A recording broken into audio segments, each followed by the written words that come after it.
ದೋಸ್ತ ದೋಸ್ತ ಆರಾಮದಿ ದೋಸ್ತ್ ನೋಡ್ತಿದ್ಯೇನ? ಅದಕ್ಕಂತ ಮೊನ್ನೆ ಟಿವ್ಯಾಗ ಹೊಕ್ಕ ಹಾಕ್ಸಿ ನಾನು ಹಂಗನ್ಸ್ತು ದೋಸ್ತ ಬಿಗ್ ಬಾಸ್. ಪಾಪ ಈ ಮಂಗಳೂರು ಹುಡುಗಿ ಬಂದ್ ಒಂದ್ 2-3 ಹೆಜ್ಜೆ ಇಟ್ಟಾಳ ದೋಸ್ತ, ಆಮೇಲೆ ಎಲ್ಮಿಷ ಮಾಡ್ಬಿಟ್ರು ದೋಸ್ತ. ಇಲ್ಲ ದೋಸ್ತ, ಹುಡುಗಿ ಹೊರಗಡೆ ಬಂದಿರೋದಕ್ಕೆ ಚಾನ್ಸೇ ಇಲ್ಲ. ಸುದೀಪ್ ಸರ್ ಮೊನ್ನೆ ಹೇಳಿಲ್ಲೇನ, ಏನು ಎಕ್ಸ್ಪೆಕ್ಟೆಡ್ ಎಕ್ಸ್ಪೆಕ್ಟ್ ದಿ ಅನ್ಎಕ್ಸ್ಪೆಕ್ಟೆಡ್. ಅದಕ್ಕೆ ಮಿಷನ್ ಆಗಿರ್ತಾವ ದೋಸ್ತ. ಹೊರಗ್ ಬಂದಿಲ್ಲ ಅನ್ಸುತ್ತೆ ದೋಸ್ತ. ನೀ ಹೆಂಗೋ ಮಂಗಳೂರಾಗ ಅದಿಲ್ಲ, ಅವ್ರ ಮನಿಗ್ ಹೋಗಿ ನೋಡ್ಕೊಂಡ್ ಬಾ ದೋಸ್ತ.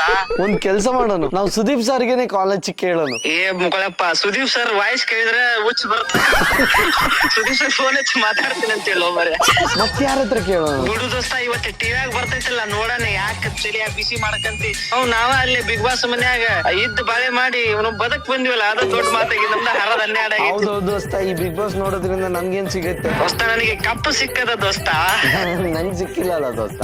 ನಾನ್ ನಿನ್ನ ಗೆಳೆಯ ಸಿಕ್ಕಿದಿಲ್ಲ ದೋಸ್ತ, ಪ್ರಾಣಕ್ಕೆ ಪ್ರಾಣ ಕೊಡು ಗೆಳೆಯ. ದೋಸ್ತ ಪ್ರಾಣಗಣ ನೀನು. ಜೀವನ ಹೆಂಗಾಗಿದೆ ನೋಡು ದೋಸ್ತ. ಬಿಗ್ ಬಾಸ್ ಮನೆ ಗೇಟ್ ಅಲ್ಲಿ ಕೂತು ಇದೇ ಮಾತಾಡೋದಾಯ್ತು, ಇವಾಗ್ಲೂ ಇದೇ ಆಯ್ತು. ಬಿಡು, ಬಿಗ್ ಬಾಸ್ ಸುದ್ದಿ ಯಾಕೆ ಮಾತಾಡುವ, ನಾವು ಅವ್ನವ್ನ್ ಪಾರಾಕ್ ಬಂದಿದ್ದ ದೊಡ್ಡ ಕತೆ ಐತಿ, ಬಿಡು ಹೋಗ್ಲಿ. ಬೇರೆ ಏನಾದ್ರು ಇದ್ರೆ ಹೇಳು ದೋಸ್ತ.